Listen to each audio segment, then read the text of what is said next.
How are you doing tonight? Good. How about you? I'm doing great. You are my last appointment All right. this year.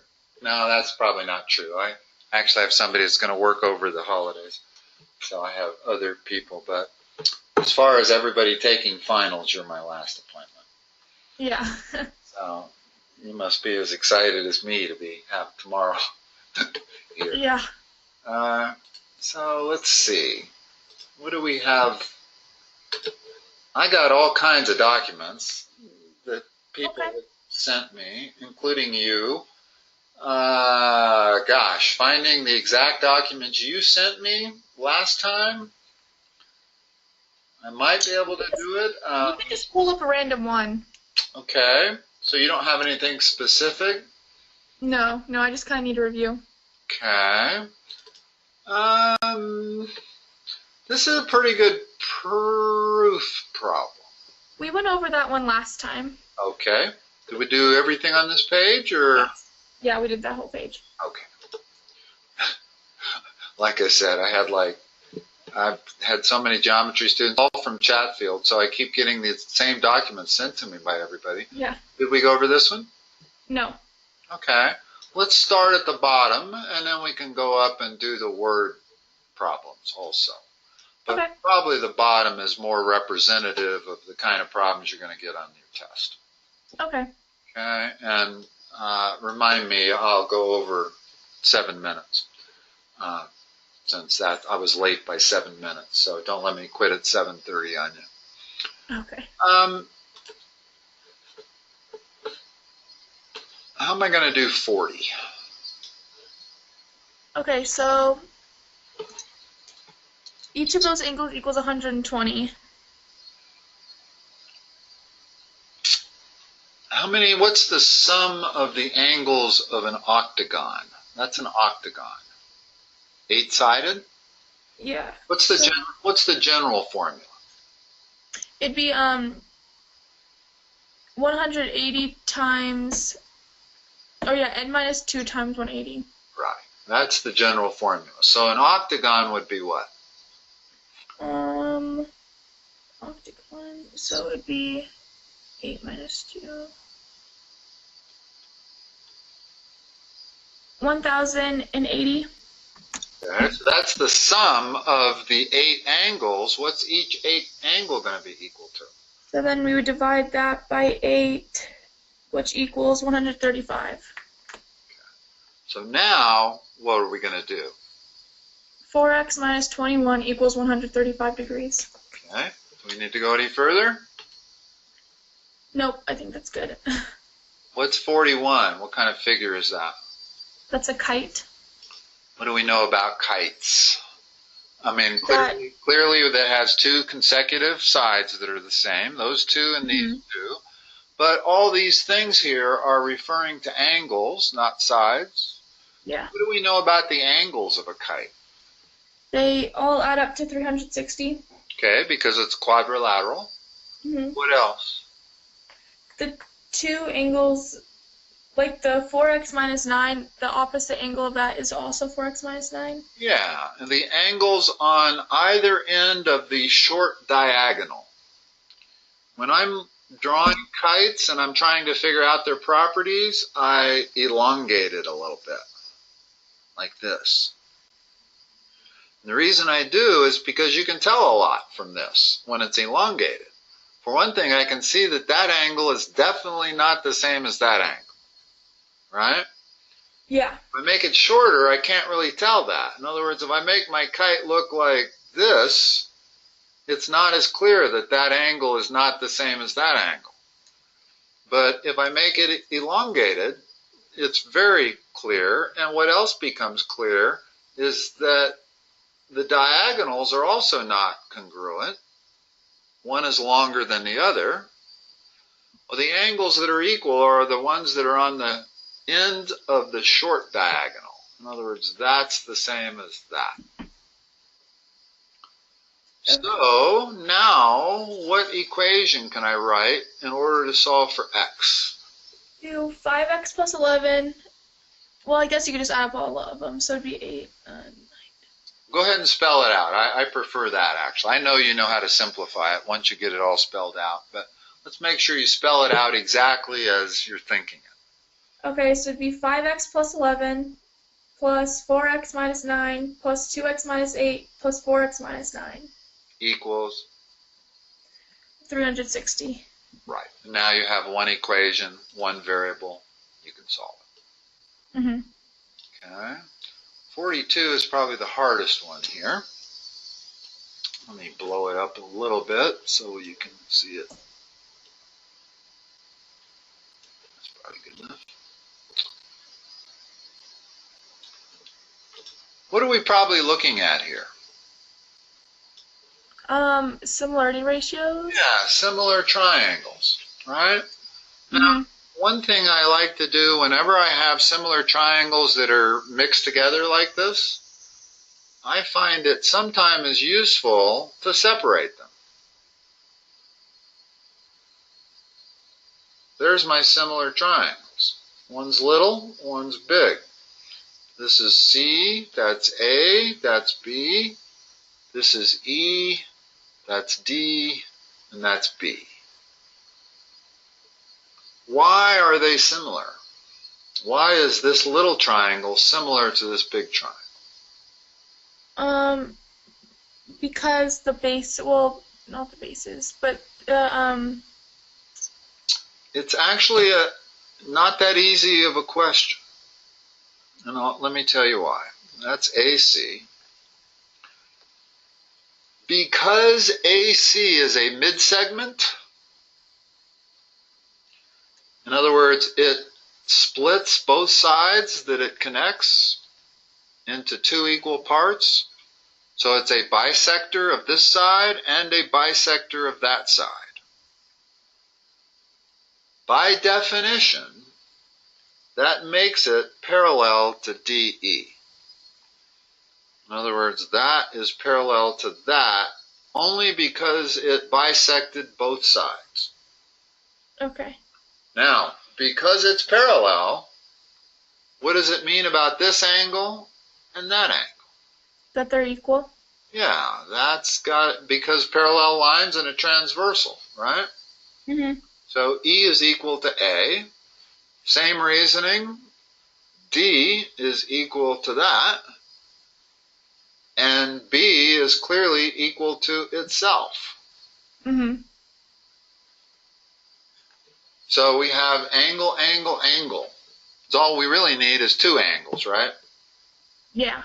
In other words, you prove similarity with angle, angle, because the third angle has to be equal if the first two are, since they all add to 180.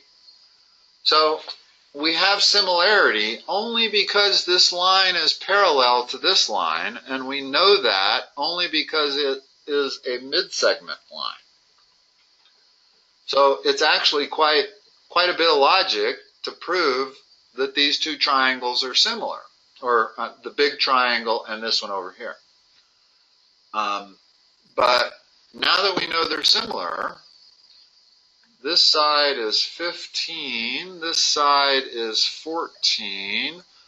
What is EA? 15. What is CB? 14. And this side is 4x minus 8. What's the similarity ratio between the two triangles? Big to little. Like the 14 over 15 or 15 over 14? No. What we want to do is find a side on this triangle and the corresponding side on this triangle over here. And that's why I separate them, because there's no problem doing it because I have them oriented properly. Okay, so I'm going to compare that side there, EB, with AB. What's the ratio between EB and AB? 30 over 15, so 1/2 or 2 over 1. 2 to 1. That's, I call it the similarity ratio. Is that a term that your teacher uses? Yeah. I can spell similarity. It's the same as the linear ratio. In other words, it's the same as that R sub L you were looking at for a long time. Yeah. It's a linear ratio. It's improper for me to say that this triangle is twice the size of this triangle. That's actually not true. If the similarity ratio is 2 to 1, what's the area ratio?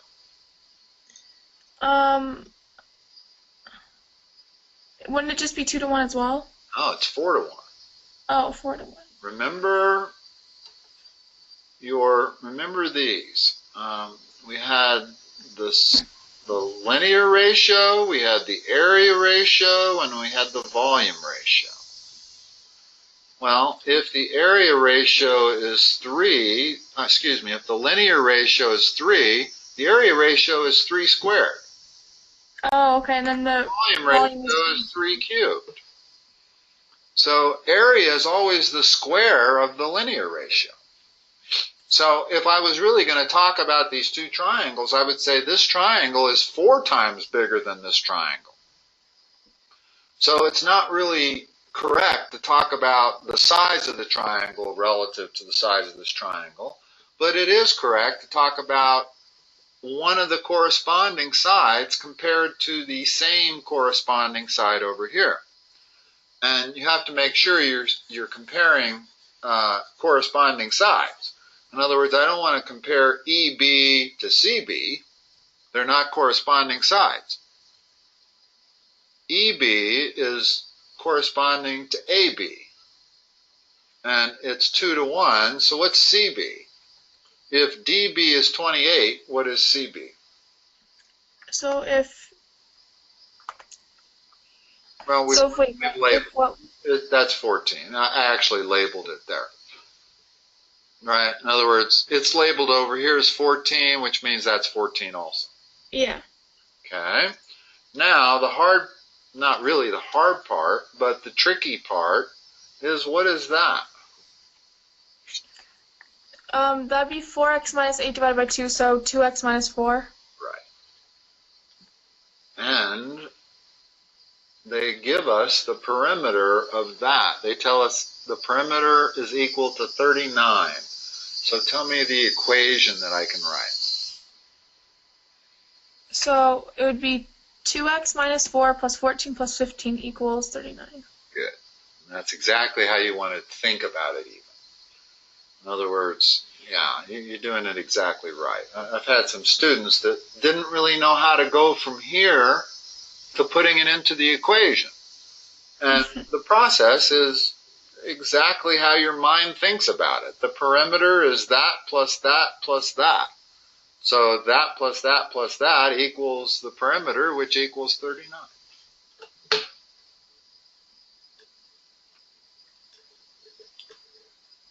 Maybe you should have stayed in honors geometry.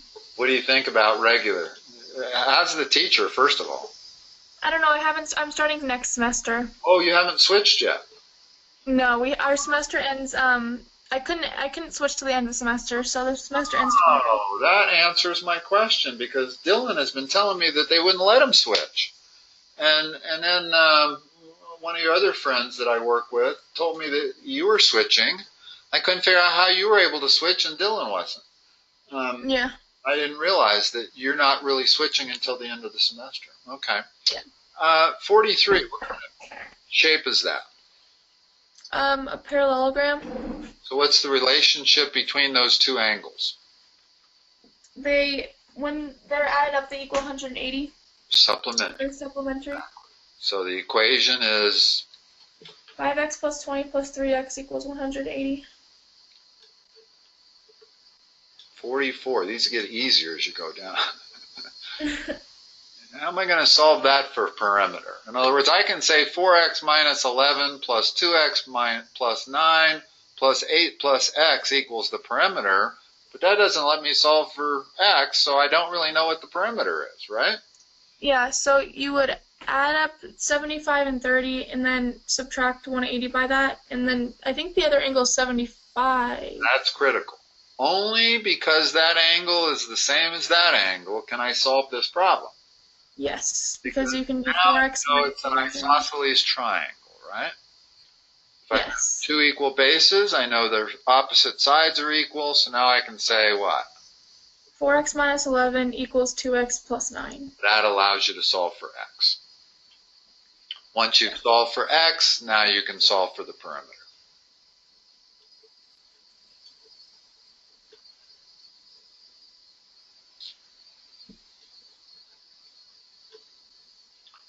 These problems, you get to fill in the blanks from the choices, the dark black up here. Okay? Mm-hmm. If a polygon has an interior angle of 120, what kind of polygon is it? Hexagon? Each interior angle is 120. How'd you get it? Because getting it isn't that easy. Yeah, so you could, wouldn't you just do 180 minus 120 and then, Let me be a little more precise with you. N minus 2 times 180 is the sum of the angles of this polygon, right? Yeah. Each angle is that, right? If I take the sum of the angles and I divide by the number of angles there are, I'm going to get the answer. And they're telling me that each angle is 120. So now I have an equation that I can solve. And whatever n comes out to be, that's the number of sides there are. Now, you knew it was 6. I'm not quite sure how you did it, but this is really the way to do it. In other words, if I were to give you an angle like 68 degrees, I bet you couldn't do it that quick. No. Right? It's just because I memorized the hexagon. You memorized that hexagons have 120 degree angles. I got you. Well, Yeah. let's try solving it like this and make sure we get that same answer. What's my first step for solving this algebra problem? So,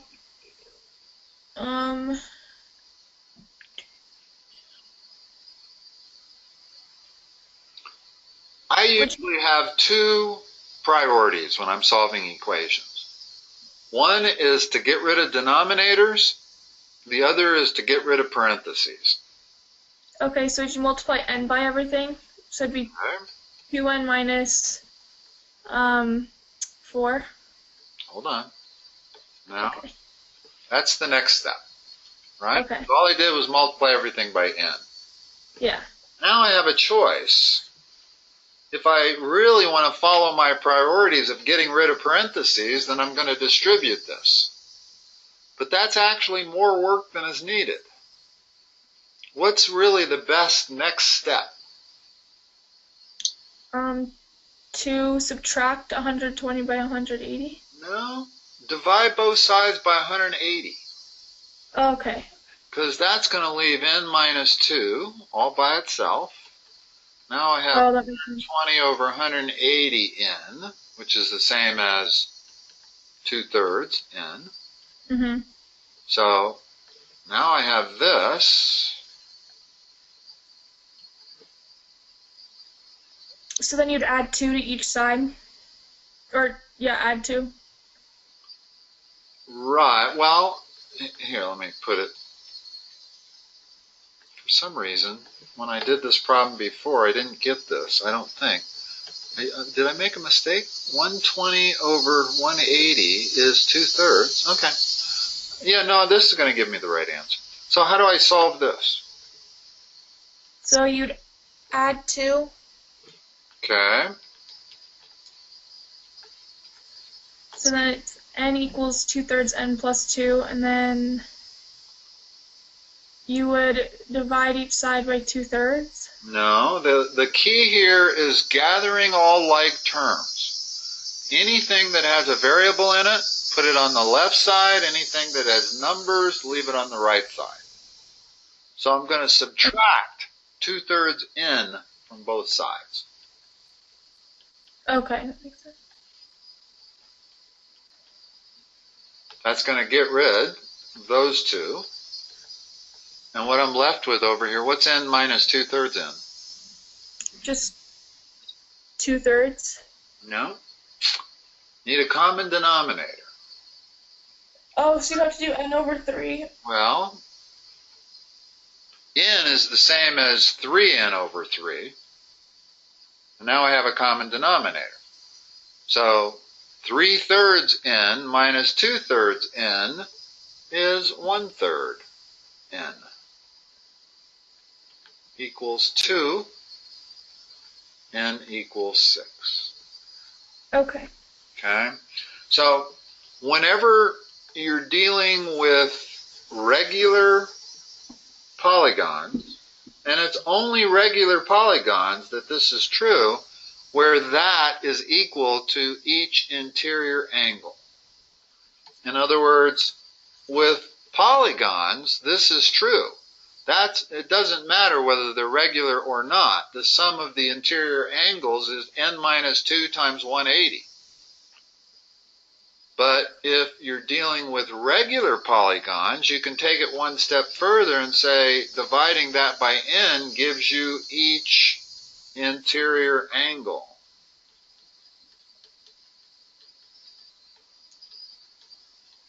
But only if they're regular, because if they're not regular, all of the interior angles aren't equal to one another. They still sum to this numerator, but only if it's regular can you divide it by n and get each interior angle. So this particular problem lent itself to this perfectly, because they gave me each interior angle was that, and now all I have to do is solve that equation. So if they did tell you that each interior angle is 68 degrees, you can figure out how many sides there are, just solve that equation. Okay.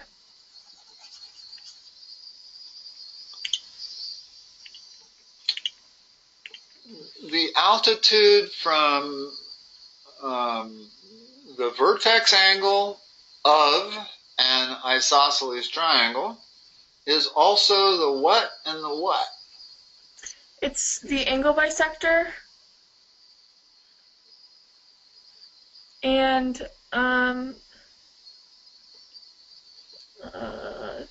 it can't be the altitude because it's talking about the altitude. Exactly. It is three things. It's an altitude, it's an angle bisector, and it's one other thing.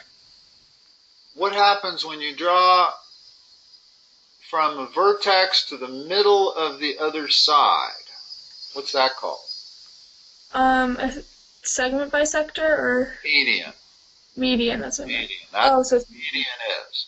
In other okay. words, if you don't have an isosceles triangle, let's take this triangle here. Well, the median is going to go from that vertex to the middle of the other side. Oh, it's certainly not a right angle, right? Yeah. Whereas the altitude would go straight down and make a right angle. So the median and the altitude are not very often the same thing. But with isosceles triangles, they are.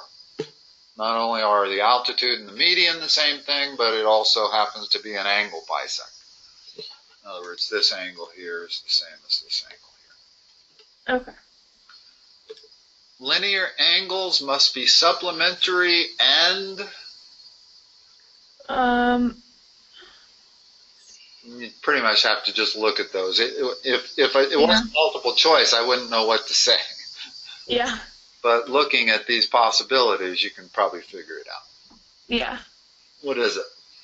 Adjacent. Uh-huh. These two lines are what? Perpendicular. Consecutive angles in a parallelogram are? Parallel or perpendicular? Angles aren't perpendicular, ever. Yeah, that's Angles aren't parallel either, ever. Yeah, congruent. I was thinking of lines. Congruent means equal, but a parallelogram, they're not equal. Oh, they're supplementary? Yeah, well, yes. In other words, if I draw a parallelogram here, there's my angles. Well, I was thinking of opposite angles. They are equal in a parallelogram. In other words, 1 is equal to 3 and 4 is equal to 2. But any two adjacent angles are supplementary. Are always supplementary. And it's has to do with the fact that it's parallel lines. In other words, it's not so much that it's a parallelogram, it's that I have two parallel lines and a transversal. If I have two parallel lines and a transversal, these adjacent angles are always supplementary, right? Mm-hmm. Well, make a parallelogram out of it, you have the same situation. A rectangle is what kind of a parallelogram? Equiangular? Well, that is true. I don't know if that's the answer, but that's true. I think we need equiangular elsewhere. I thought it was perpendicular, but maybe not. In other words, we use perpendicular right there. So if you can only use each of these once, then you're right. It has to be equiangular. A rhombus is what kind of a parallelogram? Equilateral? Good. A square is what kind of a parallelogram? Irregular? Good. And you haven't done these? I did the rest of them, but I haven't done the up to 30, so I just hit the ones that I have done. 31 through 39 I have done. Let's see if I can find something a little more challenging. I was going to say, you're awfully good at them. That's a good sign. If you hadn't done them, even if you've done them, means you remember them. Have we done this page? No. Not that we only have like 5 minutes, but I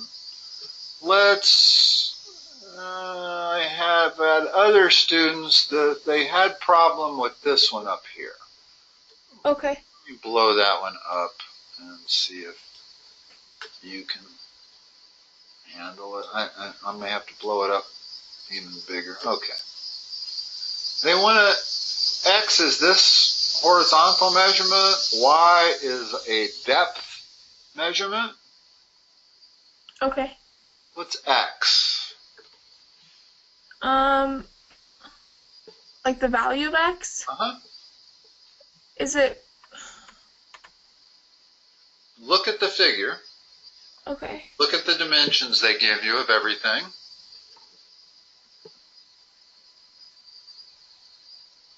Would it be 8? No, well, yeah, how'd you get it though? It's not 8 because that's 8. Oh, okay. Okay, it happens to be 8, but Oh. oddly enough, my other student said exactly the same thing. They guessed 8, and they were basing it on the fact that they thought maybe that was similar to this or something. I'm not sure what they were basing it on, but that's not the way you get it. Okay. What's the dimension from there to there? 25. Okay. If I know that it's 25 from there to here, well, there's 7 of it. There's 8 of it. There's 2 more plus X. Oh, okay. So what's my equation? So it'd be 7 plus 8 plus 2 plus X equals 25. And it turns out X is equal to 8. Okay, if you solve that equation. So X is equal to 8, but it's only coincidental. Yeah. In other words, if I made that 6, then X would be equal to 10. Yeah. Now what's Y? So it would be 5 plus Y equals 11? Correct. Okay, that makes sense. What's the midpoint of these 2 points? Okay, so to find a midpoint, you do x1 plus x2 over 2, or divided by 2, and then y1 plus y2 over 2? Uh-huh. Treat them each separately. You don't have to solve both of them at once. In other words, find the x midpoint. What is it? So it would be 8 divided by 4. Okay. What's the y midpoint? Wait, so it'd be 3, negative 3.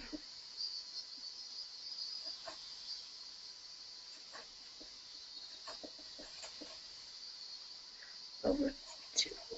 Wait, would it be 0 over 2, so 0? Uh-huh. Okay. Remember what you're finding. You're finding a point that is halfway between -3 and +3. Okay, yes. So if I draw a number line, and there's 0, there's -3, there's +3. Halfway between it is going to be right there. But yeah. the way you get it is to add the two numbers and divide by 2. In other words, if I want, what's the midpoint between -2 and 3? So it would be 1 or -1. No, add the two numbers. And now divide by 2. So it'd be 1/2, so 1/2. 1/2. And if I put 1/2 on there, that is exactly halfway between those 2 points. And you can even figure it out. In other words, what's that distance? It's 1.5. What's the... 1.5. Excuse me, that distance is 2.5. 2.5. 2.5. 2.5 also. In other words, it's 1/2 plus 2 to get from there to there. So Okay.